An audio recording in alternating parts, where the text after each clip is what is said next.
Hello दोस्तों, welcome to our channel. तो अभी क्या है, कुछ स्टूडेंट्स के 2-3 डाउट आए थे। आज मैं उन डाउट को लेना चाहूंगा और बहुत ज़्यादा इंपॉर्टेंट है। और आज आपको ये पता चलेगा किस तरह से आपकी एक शर्ट आपको सिलेक्शन दिलवा सकती है। ये क्या बोल रहे हो भैया? हाँ, एक शर्ट आपको सिलेक्शन दिलवा सकती है, इसके बारे में बात करेंगे। मेरे पास कुछ स्टूडेंट्स के अभी एसएससी जीडी के पेपर चल रहे हैं, तो कुछ बच्चों के लगातार मैसेज आ रहे थे कि भैया यहाँ पे जब हम करके जाते थे तो हमारा लगभग हम पूरा पेपर अटेम्प्ट कर लेते थे या 90 तक चले जाते थे, लेकिन जब वहाँ पे बैठे तो माउस नहीं चल पा रहा था, क्वेश्चन जूम नहीं हो पा रहा था, बहुत ज़्यादा प्रॉब्लम आ रही थी, जिसकी वजह से हम लास्ट तक क्वेश्चन भी नहीं देख पाए। आप कहते हो 2 से 3 बार पेपर देखना था। बाद में मैंने उससे पूछा कि आप सच बताओ कि आपने ऑनलाइन टेस्ट लगाना कब से स्टार्ट किया। उस बंदे ने बताया कि भैया 1 महीने पहले से ऑनलाइन टेस्ट लगाए थे, लेकिन बहुत कम लगाए थे, करीब 5 या 10 टेस्ट लगाए होंगे। पहले मैं प्रैक्टिस करता था ऑफलाइन। तो यहाँ पे एक चीज़ क्लियर हो रही थी पूरी। एक तो सबसे बड़ी बात यह है कि चाहे आप क्या है मोबाइल पे जब टेस्ट लगाते हो ना, देखो मैं ये नहीं कह रहा हूँ कि हर कोई अफोर्ड कर सकता है कि भाई लैपटॉप अफोर्ड कर ले या हर किसी के पास पीसी हो, ऐसा तो हो नहीं सकता।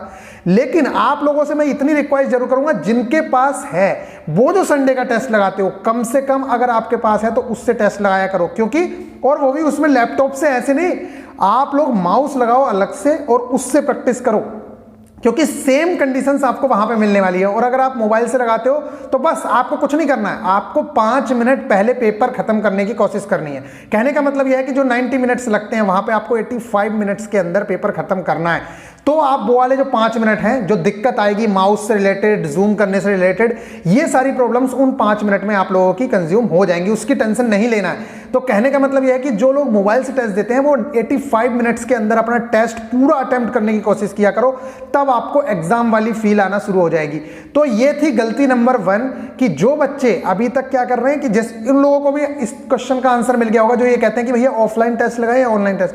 आप लगा कुछ भी सकते हो, दोनों चीजें सेम ही है, लेकिन आप लोगों को देखा कि प्रॉब्लम किस चीज में हो रही है। अब एक चीज और, जैसे एएलपी का साइको होता है, साइको में यही प्रॉब्लम होती है। अगर आप मोबाइल से लगा के जाओगे और उसके बाद वहां पे पीसी पे जाके बैठोगे, अगर पीसी पे प्रैक्टिस नहीं कर रखी है, कहने का मतलब अपने लैपटॉप या माउस से आपने प्रैक्टिस नहीं कर रखी है, तो आप लोग निश्चित तौर से ऐसा होता है कि 50% से भी ज्यादा चांसेस होंगे कि आप फेल हो जाओ वहां पे। क्योंकि तरीका वही है कि अगर प्रैक्टिस नहीं करोगे, क्योंकि वहां पे तो क्या होता है 2-2, 3-3 मिनट में 50-50 क्वेश्चन करने होते हैं, और जिस माहौल में आपको पेपर देना है उस माहौल की अगर आप प्रैक्टिस नहीं करके जाओगे तो फेल होना निश्चित ही है। इसलिए मैं आज भी कह रहा हूं आप लोगों से, जो लोग अभी तक टेस्ट नहीं लगा रहे हो, आप लोग ऑनलाइन टेस्ट लगाना स्टार्ट करो। क्योंकि ऑनलाइन टेस्ट लगाने का सिर्फ एक ये मकसद नहीं है, इसके पीछे का और मकसद बताता हूं मैं। देखो हमारा चैनल क्या करता है, हमारे चैनल ने भी आप लोगों को बताया कि हम लोग क्या करते हैं, 3 दिन पढ़ते थे, अब तक 4 दिन पढ़ रहे थे, लेकिन अब उसे भी कम कर रहे हैं क्योंकि कंटेंट बहुत ज्यादा हो गया है। बच्चे कह रहे हैं कि हमें रिवीजन का टाइम मिलना चाहिए, और रिवीजन बहुत ज्यादा इंपॉर्टेंट होता ही है। अभी हम क्या करने वाले हैं, 3 दिन पढ़ रहे हैं, 3 दिन लगभग रिवीजन का देंगे, और तीसरे दिन के लास्ट में हम लोग टेस्ट देंगे, और उसके अगले दिन उस चीज का एनालिसिस करेंगे। क्योंकि रिवीजन और एनालिसिस ये 2 चीजें इतनी ज्यादा इंपॉर्टेंट है। अगर आप ये नहीं करते हो टेस्ट के बाद, तो आप ये मान के चलो कि कोई मतलब नहीं है आपके टेस्ट देने का। कुछ बच्चे मुझसे कहते हैं कि भैया मेरे सारे टेस्ट खत्म हो गए और अभी मार्क्स 64 आ रहे हैं, तो वो ये वाली बेवकूफ़ी कर चुके हैं। कहने का मतलब ये है कि उन्होंने एनालिसिस नहीं किया है, और एनालिसिस के बाद जब अगला टेस्ट देने जाते हो तो जितने टेस्ट पहले दे रखे हैं उनके सारा का सारा कंटेंट, जो आपसे पिछली बार गलतियां हुई थी, उन सारी गलतियों से सीख लेने का मतलब ये है कि जो पहले चीजें आप लोगों ने नोट करी हैं, उन या ये वाला क्वेश्चन आपका गलत हुआ था, मान लो टाइम एंड डिस्टेंस का कोई क्वेश्चन गलत हुआ था, तो वो वाला क्वेश्चन देख के जाना है कि अगर इस टेस्ट में आ गया तो उसका ये करना शुरू कर दिया कि जो आपसे पिछली बार गलती हुई थी वो गलती आपने इस बार सुधारना शुरू कर दी। तो आप ये मान के चलिए कि आप 10 से 15 टेस्ट देने के बाद अपने मार्क्स में इतना बड़ा हाइक देखना शुरू हो जाएगा। क्यों? क्योंकि आप अपनी गलतियों से सीख रहे हो यार। जो गलती आपने पिछले टेस्ट में की, फिर उससे पिछले टेस्ट में की, वो अगले टेस्ट में इंप्रूव करते जा रहे हो। तो सीधी सी बात है, एक बच्चा वो है जो सिर्फ टेस्ट दे रहा है, ना उसका एनालिसिस करता है, ना उसका रिवीजन करता है, तो होगा क्या, उसका नेक्स्ट टेस्ट में भी वही रिजल्ट रहेगा जो उसके पिछले टेस्टों में था। रिजल्ट टेस्ट देने के बाद तभी इंप्रूव होता है जब आप लोग उसका एनालिसिस करते हो, और एनालिसिस करने के बाद जब अगला टेस्ट देते हो तो उस एनालिसिस को पढ़ के जाते हो। इसीलिए मैं बेवकूफ नहीं हूं। जो लोग तुमने देखा कोचिंग वाले क्या कर रहे हैं, 7 दिन पढ़ा रहे हैं बच्चे को, संडे के दिन भी पढ़ा रहे हैं। अब उससे पूछे भाई तूने संडे के दिन भी पढ़ा दिया, इतने सारे नोट्स बनवा दे, उन्हें पढ़ेगा कौन, रिवाइज कौन करेगा? और जो रिवाइज नहीं करेगा उस बच्चे का सिलेक्शन नहीं होना। Revision is equal to selection, एक ही फॉर्मूला है, इस चीज को हमेशा ध्यान रखना। जब तक रिवीजन नहीं तब तक सिलेक्शन नहीं। कितना ही पढ़ते रहना, जितना आपका मन करता है उतना पढ़ लो। और जो बच्चा रिवीजन करता है उस बच्चे को इतना ज्यादा पढ़ने की जरूरत नहीं है, वो कम पढ़ के भी सिलेक्शन ले लेगा, क्योंकि उसने जितना पढ़ा है वो उसके दिमाग में है, जितने टेस्ट दिए हैं उसको वो यूटिलाइज कर रहा है। आपकी तरह नहीं है कि पढ़ तो इतना सारा लिया। आज मेरे फेस पे ग्रीन कुछ दिख रहा होगा आप लोगों को, इसकी टेंशन नहीं लेना, उसको हटवा देंगे। फाइबर सीट लगाई है तो वो थोड़ा थोड़ा ग्रीन फेस दिख रहा होगा, चलो उसकी टेंशन नहीं है। फिलहाल जो मैं बोल रहा था बस आपको इतनी चीजों का ध्यान रखना है। अब मैं बता देता हूं, अगर आप टेस्ट सीरीज वगैरह अभी परचेज करना चाह रहे हो, जिसका मन करे उसकी टेस्ट सीरीज परचेज करो, ये भी कोई बाउंडेशन नहीं है कि इसकी करनी है उसकी करनी है। लेकिन कुछ बच्चों की इकोनॉमिकली कंडीशन ऐसी है कि वो नहीं परचेज कर सकते बड़ी टेस्ट सीरीज या कुछ। और यार बड़ी टेस्ट सीरीज का क्या मतलब होता है, जहां पे मैक्सिमम स्टूडेंट के साथ आपको परखने का मौका मिलता है, आप वो वाली टेस्ट सीरीज ज्वाइन करो ना। कौन सी टेस्ट सीरीज है? आपको पता है कि टेक्स्ट बुक के पास मिलियंस में स्टूडेंट्स हैं। कितने? मिलियंस में। 1.8 मिलियन तो एनटीपीसी में है, ठीक है, और 1.8 मिलियन के आसपास, 1.5 मिलियन के आसपास जो स्टूडेंट टेस्ट दे रहे हैं, मतलब 15 से 20 लाख स्टूडेंट जब टेस्ट देने के लिए उन्होंने रजिस्टर कर रखा है ग्रुप डी के अंदर, तो आप लोगों को वहां पे टेस्ट देना चाहिए जहां पे आप खुद को अच्छे से परख पाओ। कुएं के मेंढक बन के मत रह जाओ कि मैं अपनी कोचिंग में हूं, 100 बच्चे हैं, उनमें टॉप करता हूं तो बस टॉपर हो गया। भाई आपको पूरे ऑल इंडिया के जिन बच्चों के साथ लड़ना है ना, उन बच्चों के साथ टेस्ट देके पहले खुद को परख लो। अगर आप अभी परख के चले जाओगे तो फिर बाद में कोई प्रॉब्लम नहीं होने वाली है। यहां पे आप अगर मान लो 1 लाख बच्चे एग्जाम दे रहे हैं, 2 लाख बच्चे एग्जाम दे रहे हैं, 2 लाख के अंदर आपकी रैंक अगर 5 से 10 हजार के अंडर में आ रही है, तो इसका मतलब है कि आप डिजर्व करते हो। क्योंकि टेस्ट भी ऐसे वैसे बंदे नहीं दे रहे, जैसे फॉर्म तो 1 करोड़ ने डाल रखा है, तो 1 करोड़ को तो ये भी नहीं पता कि टेस्ट देना है क्या करना है। उन्हें छोड़ो, जो आपके बच्चे हैं, जो आपसे कॉम्पिटिट करने वाले हैं, जो पढ़ने वाले हैं, वो 20 से 30 लाख ही स्टूडेंट है, और वो लोग टेस्ट देते हैं, और उनके साथ आप फाइट करके अगर अच्छे मार्क्स लेने शुरू कर दिए तो हो गया आपका काम, ठीक है। नहीं तो बस मेरा कहने का मतलब यह है कि जगह जगह की टेस्ट सीरीज की इसकी भी लगाऊंगा उसकी भी लगाऊंगा, ऐसे नहीं, एक ही लगाओ। जैसे कहते हैं ना, ये वाली बुक भी पढ़नी, ये वाली बुक भी पढ़नी, उससे अच्छा है कि एक बुक पढ़ ले भाई 10 बार, 10 बुक मत पढ़ो। बस इसीलिए मैं कह रहा हूं कि अगर टेस्ट सीरीज वगैरह ज्वाइन कर रहे हो, अगर किसी की खत्म भी हो गई है, तो जो बच्चे बोलते हैं कि भैया मेरी लास्ट हो गई, आप उसी टेस्ट सीरीज को दोबारा परचेज करो जो आपके पास थी, क्योंकि वो आपने लगा रखी है, और उस टेस्ट सीरीज को परचेज करके दोबारा से लगाओ, उस चीज को एनालिसिस करो। लेकिन वो टेस्ट सीरीज ऐसी होनी चाहिए जो आपको पूरे ऑल ओवर इंडिया के स्टूडेंट के साथ लड़ने का मौका दे, आपको कुएं का मेंढक ना साबित कर दे, ठीक है। और वो टेस्ट सीरीज ऐसी होनी चाहिए जो आपको 1 क्वेश्चन से 5 क्वेश्चन क्लियर कराए। कहने का मतलब यह है, और आपको यह भी बताए कि इस क्वेश्चन पे बेटा इतना टाइम लगना था लेकिन तुमने इतना टाइम लगाया। ये सारी चीजें जो टेस्ट सीरीज आपको बताती है कि भाई इस टेस्ट पे टॉपर ने लिए 15 सेकंड और आपने लिए इस पे 30 सेकंड, एवरेज लिए 24 सेकंड, तो इन सारी चीजों का आपको पता चलेगा कि यार मैं कितना पीछे हूं, मुझे कितना आगे जाना चाहिए, किस तरह से क्या क्या चीजें करनी चाहिए। और जब एनालिसिस करोगे तो एनालिसिस का मतलब होता है कि टेस्ट सीरीज ऐसी होनी चाहिए जो आपको बताए कि हाँ भाई ये वाला क्वेश्चन है तो इसके और क्वेश्चन कैसे बन सकते हैं। इन सारी चीजों का अगर आपने ध्यान रख लिया, जैसे मैंने नीरज चोपड़ा के बारे में कई बार बोला था, एसएससी जीडी से लेके यूपीएसआई तक सब में नीरज चोपड़ा से लगातार क्वेश्चन आ रहे हैं। क्यों आ रहे हैं? क्योंकि आप लोगों को बताया था कि वहां से क्वेश्चन देखने को मिलेंगे, क्योंकि वो फेमस है भाई, उसने गोल्ड जीता है, वो खेल नहीं है, वो बहुत बड़ी चीज हो गई, समझ आ गई। तो इतनी चीजों का ध्यान रखना है, और एनालिसिस से ही ये सारी चीजें मिलेंगी।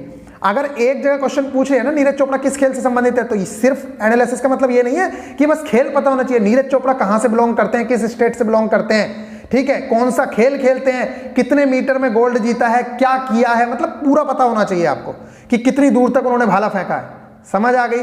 इन सारी चीजों का ध्यान रखेंगे। अगर अभी भी किसी के पास टेस्ट सीरीज वगैरह नहीं है, बुक्स नहीं है हार्ड कॉपी में, कुछ बच्चे गलती करते हैं कि सॉफ्ट कॉपी से पढ़ना शुरू करते हैं। भाई एक बात बताओ, मुझे सारी बातें खत्म करो यार, आप सिर्फ इतना बता दो, अगर आपका, मैं कहता हूं हार्ड कॉपी में बुक लेने से और टेस्ट सीरीज लेने से 2 मार्क्स में बढ़ गए ना, सिर्फ 2 मार्क्स, और 2 मार्क्स नहीं बढ़ेंगे तो ज्यादा ही। क्योंकि आप खुद सोचो, जिस बच्चे के पास टेस्ट सीरीज है वो चाहे हमारे प्रोग्राम से जुड़ा है या नहीं जुड़ा है, वो बच्चा क्या करता है, जैसे हमारे प्रोग्राम से जुड़ा है तो उसका क्या फंडा चल रहा है, उसको पता है संडे की इवनिंग में टेस्ट देना है, तो वो क्या करेगा, ट्यूसडे से लेके हम लोग पढ़ाते हैं, ट्यूसडे से फ्राइडे तक वो बहुत अच्छे से पढ़ता है, फिर सैटरडे के दिन वो रिवीजन करता है, संडे के दिन वो अच्छे से रिवीजन करता है, और जब संडे के दिन वो रिवीजन कर लेता है और फिर लास्ट में संडे की इवनिंग में वो टेस्ट देता है, मंडे में उस चीज का एनालिसिस करता है। और एक आप हो जिसने ना अभी तक टेस्ट सीरीज परचेज किया, तो वो क्या करेगा, ना तो वो 3 दिन लगातार अच्छे से पढ़ेगा, ना वो रिवीजन करेगा, ना वो एनालिसिस करेगा। तो आप खुद सोचो ना यार, पीछे तो हो गई, पीछे नहीं होगे। अच्छा आपको क्या लगता है, एक बच्चा सामने वो वाला है, एक आप हो, तो आप पीछे नहीं होगे।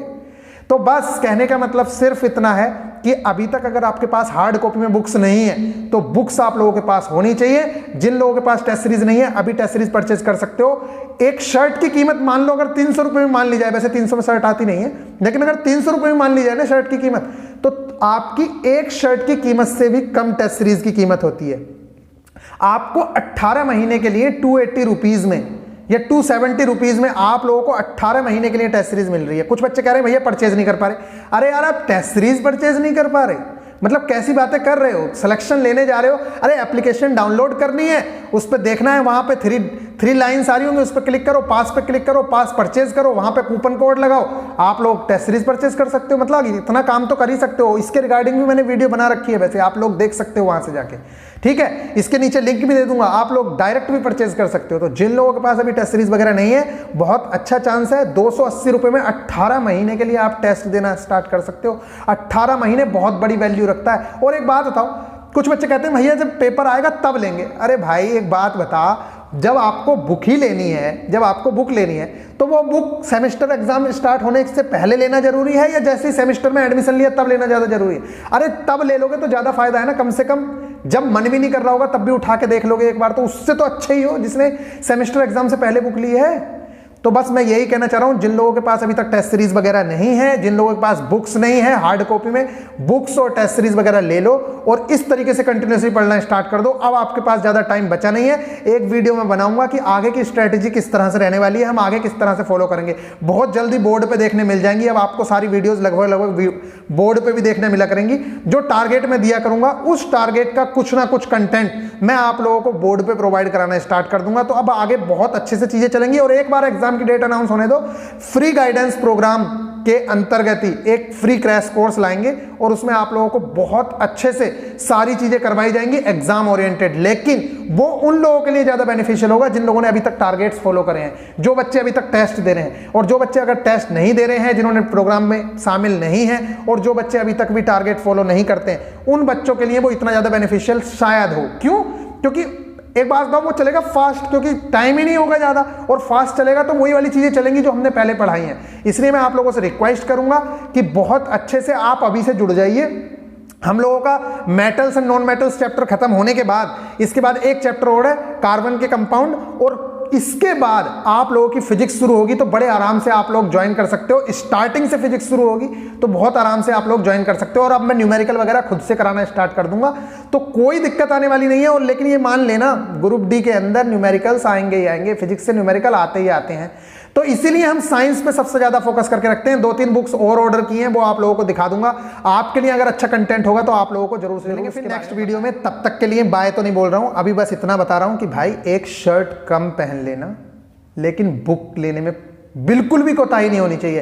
टेस्ट सीरीज लेने में बिल्कुल भी कोताही नहीं होनी चाहिए। कोई नहीं पूछेगा कि भाई तेरे पास 10 शर्ट है कि 5 शर्ट है, कोई नहीं पूछेगा। और हाँ, जो आप लोग काबिल बनते हैं ना, कुछ लोग बहुत ज्यादा काबिल बनते हैं, टेस्ट को 1 घंटे में करके भाग लेते हैं। भाई कहां जाएगा, मतलब आधा घंटा बचा के जाना कहां है? एक भी स्टूडेंट, मैं अपने स्टूडेंट से तो यही रिक्वेस्ट करता हूं कि ऐसा कोई भी स्टूडेंट नहीं होना चाहिए जो अपने 90 मिनट्स को यूटिलाइज ना करे। आप पूरे के पूरे 90 मिनट वहां पे देंगे, चाहे आपने पेपर कर लिया है या नहीं किया, इससे मतलब नहीं है। आपको 2 से 3 राउंड मारना भी कंपलसरी है। उसके साथ साथ मैंने आप लोगों को बहुत सारी चीजें बता रखी हैं, वो आप वीडियोस में देखना। 18 वीडियोस की प्लेलिस्ट है, उसके अंदर मैंने सारी चीजें बताई हैं। लेकिन जो मैंने आप लोगों को कहा कि 2 से 3 राउंड मारना कंपलसरी है और पेपर को पूरे 90 मिनट्स देने। जिस बच्चे ने 90 मिनट्स नहीं दिए, आप ये मान के चलिए आप अपने 2 से 3 नंबर खो दोगे और पॉइंट में सिलेक्शन रहता है। ऐसे बहुत बच्चे जो अभी तक रो रहे हैं कि भैया 0.25 से सिलेक्शन रह गया था, पिछली बार 0.2 से रह गया था सिलेक्शन। बस अब आप समझ सकते हो 0.2 और 0.25 की वैल्यू, और आप अपना आधा घंटा वेस्ट करके चले जाते हो। किससे मिलने जाना है भाई, इतनी जल्दी क्या आ रही है? पूरे टेस्ट को ऐसे फील लिया करो जैसे कि मैं एग्जाम में जा रहा हूं। समझ आ रही है? चलो फिर मिलेंगे नेक्स्ट वीडियो में। तब तक के लिए भाई टेक केयर। जिन लोगों ने अभी तक टेस्ट सीरीज या बुक्स नहीं है वो परचेज कर लो, ठीक है? चलो फिर मिलते हैं नेक्स्ट वीडियो में। तब तक के लिए भाई टेक केयर।